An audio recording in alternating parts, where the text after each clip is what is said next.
तर तुम्हाला रेस्टॉरंटमध्ये मिळणारा क्रीमी शाही पनीर मसाला आणि खमंग खुसखुशीत असा नान घरच्या घरी बनवायचा आहे सोप्या पद्धतीने आणि अगदी झटपट. तर ही रेसिपी शेवटपर्यंत बघा, कारण आज मी तुम्हाला शाही पनीर बनवण्याची अतिशय झटपट, सोपी परंतु सुपर टेस्टी अशी पद्धत दाखवणार आहे. त्याचबरोबर सुपर टेस्टी असा नानही आपण बनवणार आहोत.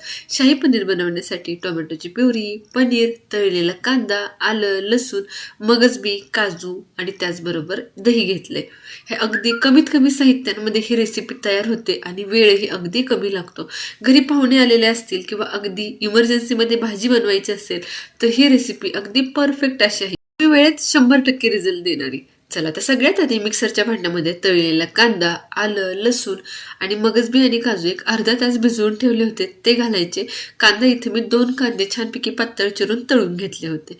या सगळ्या गोष्टी मिक्सरला सुरुवातीला पाणी न घालता वाटून घ्यायच्यात आणि त्यानंतर यामध्ये आपण दही आणि टोमॅटोची प्युरी घालणार आहोत. आता इथे साधारण मी एक 5 ते 6 चमचे दही घेतले.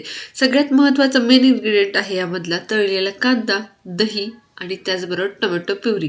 ह्या 3 गोष्टी आपली ग्रेव्ही परफेक्ट अशी होण्यासाठी, कन्सिस्टन्सी परफेक्ट येण्यासाठी मदत करणार आहे. त्यामुळे या 3ही गोष्टी आवर्जून याच प्रमाणामध्ये घाला. इथे मी 4 लोकांसाठी ही पनीरची भाजी करते, त्यासाठी घेतलेलं हे सगळं प्रमाण आहे. तुम्ही बघू शकता किती सुंदर अशी ह्याची पेस्ट तयार झाली आहे.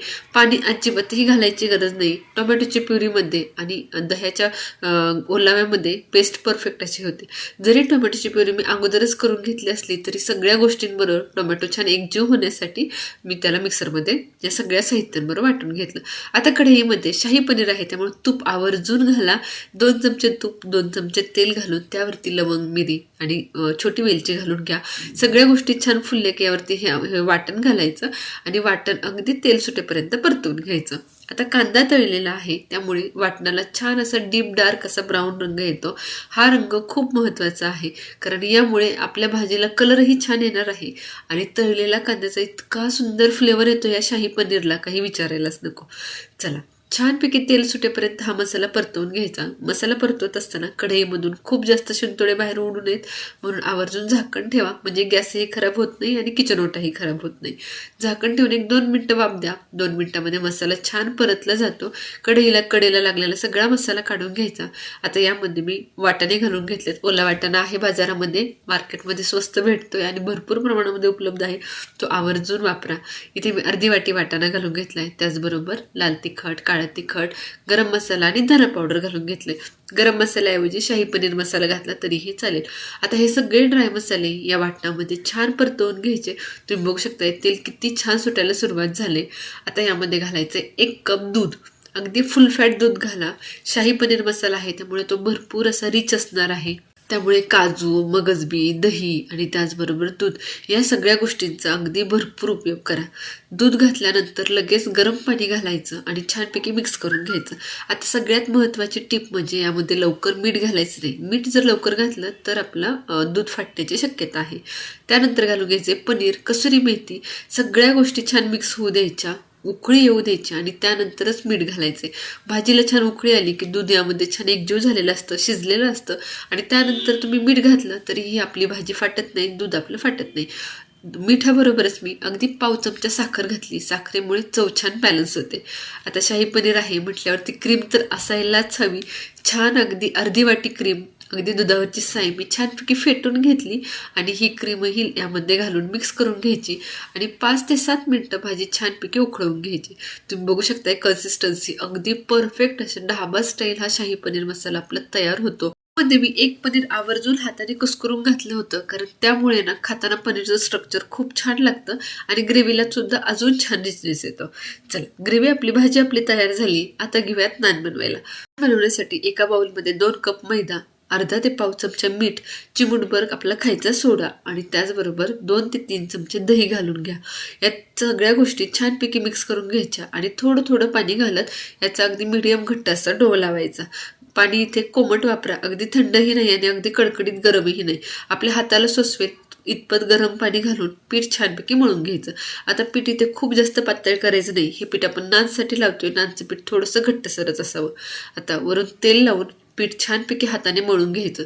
जेवढं तुम्ही पीठ छान मळून घ्याल तेवढा तुमचा नान खुसखुशीत होतो आणि आतमध्ये छानपैकी त्याला खुसखुशीतपणा यायला मदत होते. चला, पीठ छानपैकी मी मळून घेते. तुम्ही बघू शकता हाताने छान त्याची मालिश करून घ्यायची.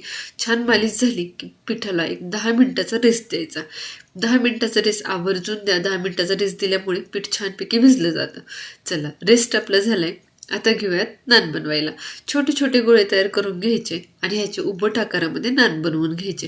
तुम्ही घरच्या घरी एवढ्या सहज सोप्या पद्धतीने हे नान बनवू शकता ना, तुम्हाला हॉटेलमधले नान खायची सुद्धा गरज पडणार नाही. इतके सुंदर असे नान तुम्ही perfect dhaba style, hotel style naan घरी बनवू शकता.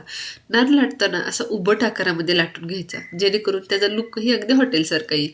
आणि त्यानंतर वरून कलोंजी आणि कोथिंबीर लावून घ्यायची. कलोंजी नसेल तर नाही लावली तरीही चालेल, नुसती कोथिंबीरही तुम्ही लावू शकता. हाताने कलोंजी अशा पद्धतीने थोडीशी प्रेस करून घ्यायची, जेणेकरून पिठाला ती चिटकून बसेल. आणि नान लाटताना थोडंसं जाडसर लाटायचा, नेहमीच्या रोटीपेक्षा थोडासा जाड असा, जेणेकरून त्याचा आतमध्ये खुसखुशीतपणा आहे असा राहतो. कोथिंबीर लावल्यानंतर थोडंसं हलकंसं लाटण्याने लाटून घ्यायचं. आता तवा मी छानपैकी गरम करून घेतलाय. आता गरम तव्यावरती नान घालण्या अगोदर त्याला आपल्याला पाठीमागच्या बाजूने पाणी लावून घ्यायचंय, जेणेकरून पाठीमागची बाजू तव्याला व्यवस्थितपणे चिटकून राहील.